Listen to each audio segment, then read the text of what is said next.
Cari amici, un caro saluto dagli amici di Silvestro Montanaro e degli amici della scuola di italiano L2 Don Mimmo Amato.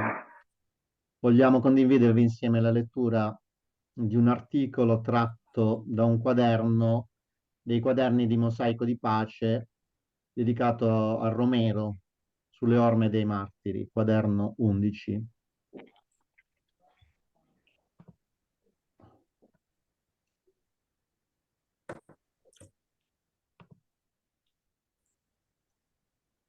Questo è l'indice del quaderno dal quale con gli screenshot abbiamo ricavato questa presentazione. Milena, vuoi leggere l'indice per favore?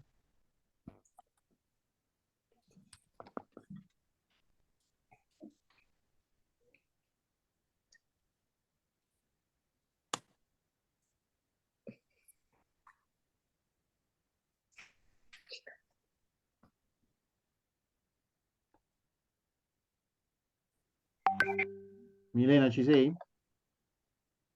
Sì. Leggi per favore. Dove? Romero sulle orme dei martiri. Romero sulle orme dei partiti. Martiri, ok. A martiri.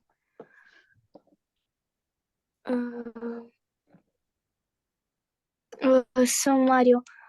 Questo quaderno è Dio visitò il suo popolo.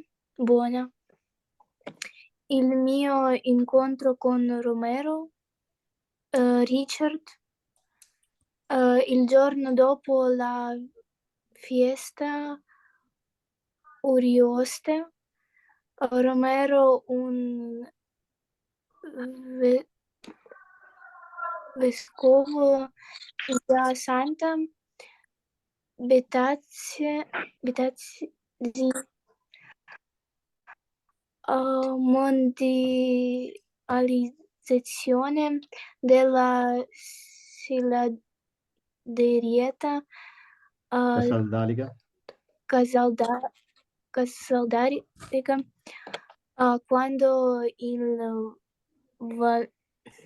Vangelo diventa storia, Ruiz Romero Martire.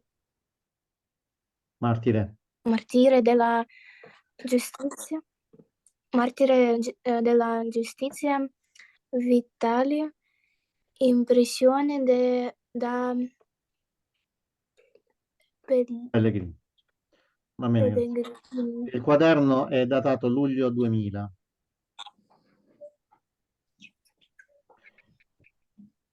Jane, leggi il titolo. Romero, martire della giustizia.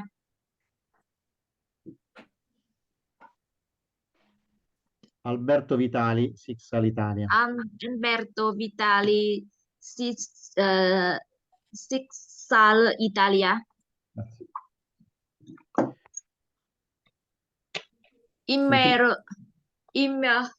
Immersi nella folla di Salvadoregni e non solo, che attraversa le vie di San Salvador al grido se siente.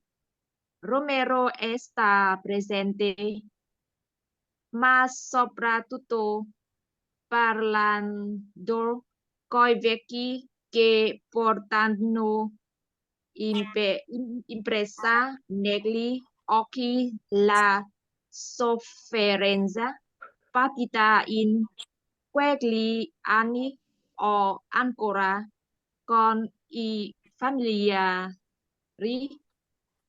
e tanti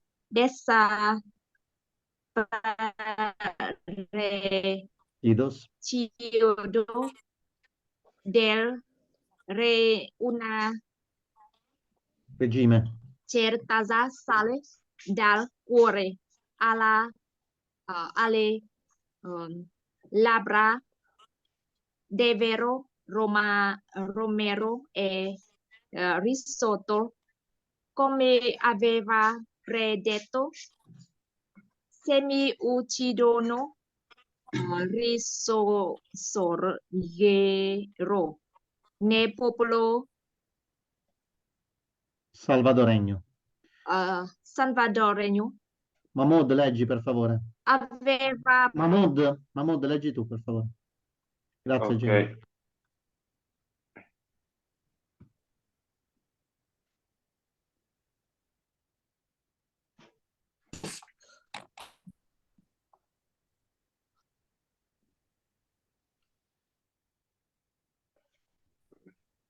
Non lo so, non sono tanto bene. Ok. Katia, puoi leggere tu?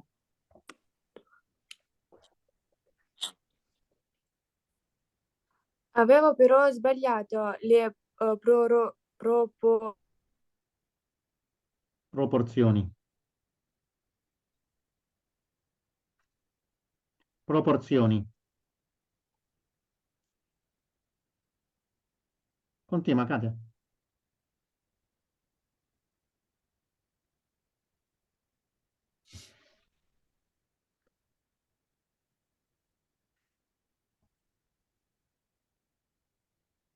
Milena?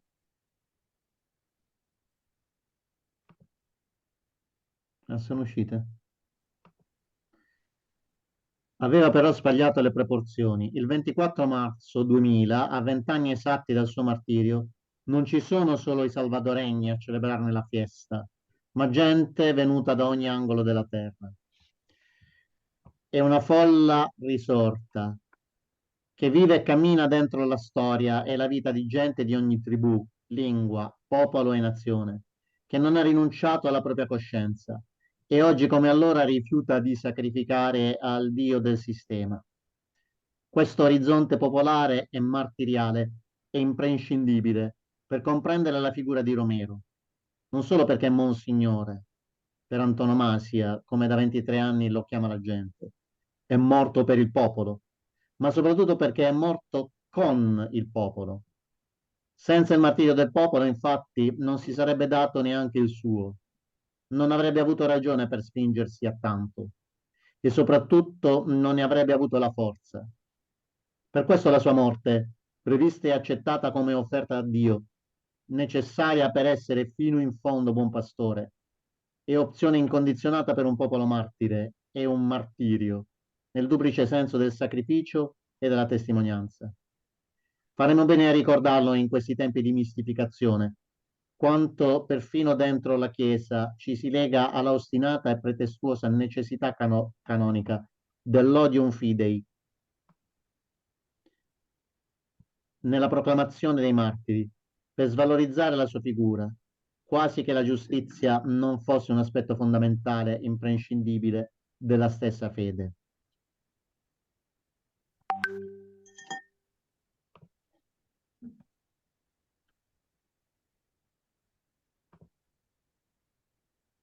Milena, puoi continuare a leggere, grazie?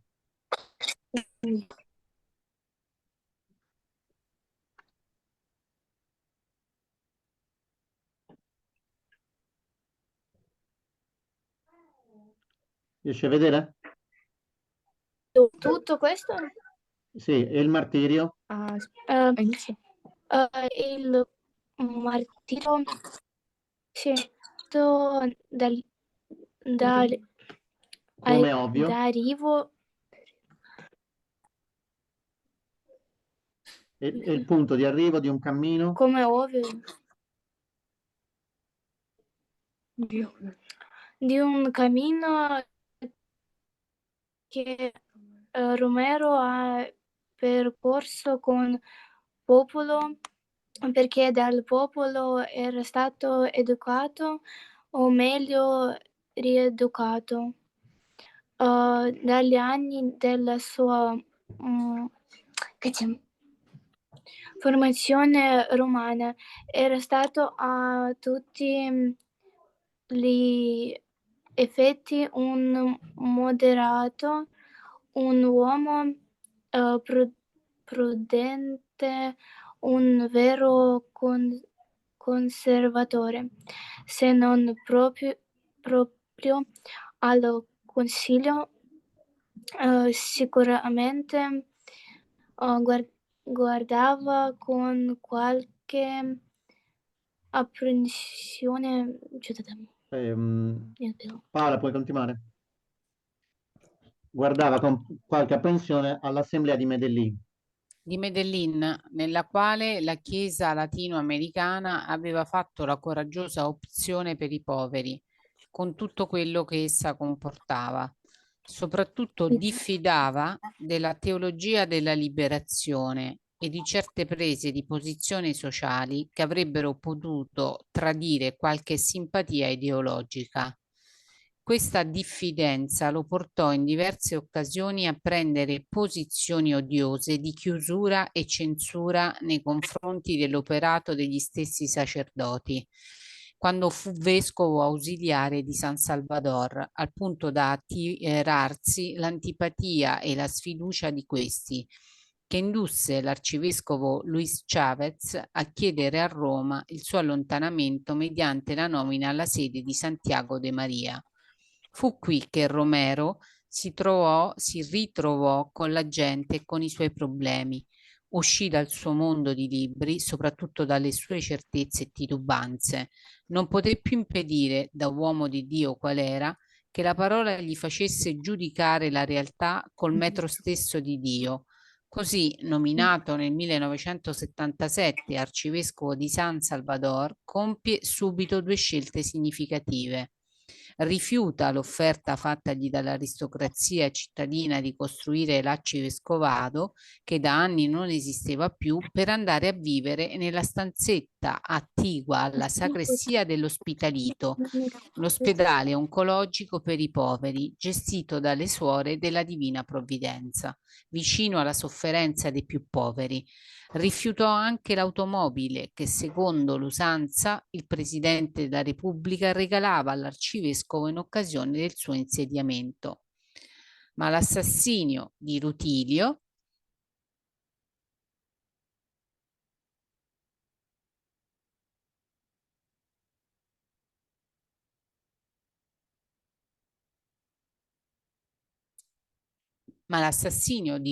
Grande, con un vecchio e un bambino, segnò sicuramente una tappa significativa e un punto di non ritorno nel suo ministero. Anche altri sacerdoti e molti agenti di pastorale vennero uccisi in seguito. Romero comprese che la storia del Salvador e la sua vita erano giunte ad un bivio, quello della verità. Ormai aveva capito che la prudenza non era più una virtù, ma la peggiore delle connivenze, una losca complicità, ma per questo non diventa e non sarà mai un temerario. Alla domenica celebrava solitamente la messa delle 8 in cattedrale e l'omelia, che durava anche 2 ore, comprendeva, oltre l'aspetto dottrinale di commento alla parola di Dio, la denuncia di fatti accaduti durante le settimane precedenti, che l'ufficio del soccorso giuridico da lui istituito aveva nel frattempo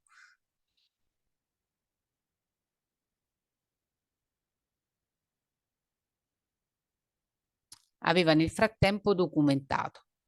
Fu in quel tempo la sola voce contro ogni ingiustizia e sopraffazione. Fu la voce dei senza voce. La radio diocesana trasmetteva l'omelia e il Salvador si fermava ad ascoltare. Nelle chiese la messa si interrompeva in qualsiasi momento si trovasse e quando il governo chiuse l'emittente diocesana, una radio guatemalteca collegata via telefono si incaricò di garantirne la trasmissione. La lettura di alcuni suoi discorsi è illuminante di questo percorso. Il 1 gennaio 1980, nel messaggio per il nuovo anno, si rivolge agli uomini del governo e delle forze armate. Voi avete avuto il coraggio di promettere al popolo una trasformazione agraria e la nazionalizzazione del commercio estero del caffè e dello zucchero. Realizzate quello che avete promesso, malgrado le reazioni della minoranza di 2000 latifondisti, padroni del 40% delle terre salvadoregne. Siate coraggiosi e scongiurate i tentativi di corruzione e di intimidazione. Jessica, puoi continuare, grazie. Sì. Il 27 gennaio 1980, durante l'omelia, denuncia il massacro dei scioperati pacifici di 5 giorni prima. Si è visto ancora una volta che la violenza non costituisce soprattutto la violenza di una destra recalcitrante che strumentalizza la violenza repressiva delle forze armate per violare a proprio favore i sacri diritti umani nell'espressione e nell'organizzazione che il popolo ormai sa difendere. A questa violenza intransigente della destra torno a ripetere il severo ammonimento della Chiesa, che la fa colpevole della collera e della disperazione del popolo. Essi sono il vero germe, il vero pericolo del comunismo che denunciano ipocritamente.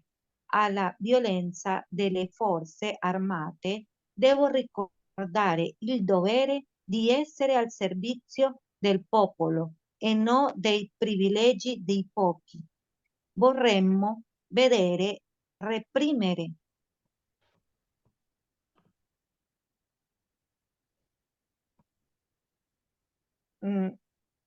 l'anteriore? Ok. Vorremmo vedere reprimere con la stessa furia la sovversione di destra che è più criminale di quella di sinistra e che potrebbe essere meglio controllata dalle forze di sicurezza. L'ultima omelia contiene un accorato appello perché cessi la repressione, di fatto la propria condanna a morte. Vorrei rivolgere un invito particolare agli uomini dell'esercito e in concreto alle basi della Guardia Nazionale, della Polizia, delle caserme. Fratelli, appartenete al nostro stesso popolo. Uccidete i vostri fratelli contadini e davanti a una ordine di uccidere che viene da un uomo deve prevalere la legge di Dio, che dice non uccidere. Nessun soldato è obbligato a obbedire a una ordine che sia contro la legge di Dio. È ora ormai che recuperiate la vostra coscienza e obbediate anzitutto ad essa, piuttosto che all'ordine del peccato. In nome di Dio, dunque, e in nome di questo popolo sofferente, i cui lamenti salgono al cielo, sempre più tumultuosi, vi supplico, vi prego, vi ordino in nome di Dio, basta con la repressione.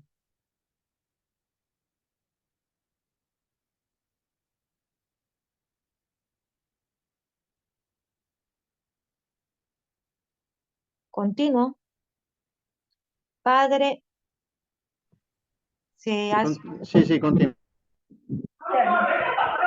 Scusa, No. posso dire una cosa? sì, Io ora devo andare, posso? A calcio? va bene. Questo? Va bene, ci vediamo la Ok. prossima settimana. Ciao a tutti, grazie. Ciao. Ok, ciao a tutti, grazie. Ciao. Ciao. Ciao. Io se vuoi la da solo mi devi dimostrare che sei capace, ma ultimamente sei riuscito, non mi frega. Ciao, grazie mille. Io non sento Alessandro, scusi, professore, non lo sento.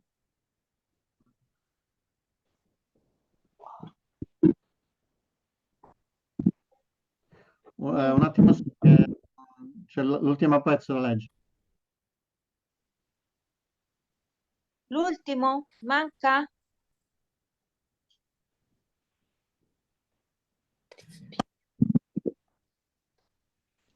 Tac, tac. Ok, continuo. Sei andato via altra volta. И ела только сегодня. Я только завтракала. Ой, прикинь. Сейчас сменила. Ok, Реально. adesso. Ну, кстати, если не прям сильно хочу. Не прям. А что? Ну, не могу без тебя жить. Всё? Без тебя. Смешно. Non si vede, Заметила, что... si Ой, vede. Problemi tecnici, no? Spegnete i microfoni. Spengiamo tutti? Un attimo, Jessica. Ok.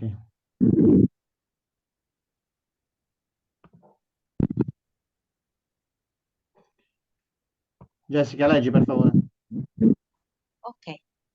Padre Rutilio Sanchez, suo collaboratore come responsabile della Caritas diocesana, ci confida. Era incredibile vedere la differenza tra la fragilità della sua umanità, le sue paure e la forza della sua profezia. Quando denunciava i crimini, sull'altare era un altro uomo.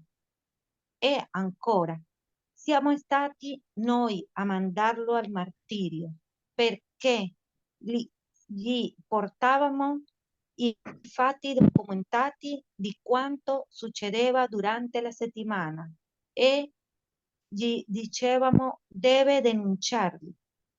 E egli aveva paura, ma dopo averli esaminati concludeva sempre: è giusto, è il mio dovere di pastore. Ora che è risorto, è ancora più motivo di fede e consolazione per ogni popolo e di paura fuori e dentro la Chiesa. Romero oggi interpella le chiese dell'America Latina, ma soprattutto noi che viviamo nel cuore del sistema e in tempo di globalizzazione, ci ricorda che vanno anzitutto globalizzate la giustizia e la solidarietà. Bene, grazie Jessica. Prego. Allora, sì, va bene, va bene. Allora, voglio ringraziare ciascuno di voi. Intanto ricordiamo sempre che sul canale YouTube noi abbiamo pubblicato il film integrale di Romero e a breve cercheremo di pubblicare anche le versioni in castigliano e in inglese. Un caro saluto a tutti voi dagli amici di Silvestro Montanaro e dagli amici della scuola di italiano L2 Don Mimmo Amato. Grazie. E una domanda.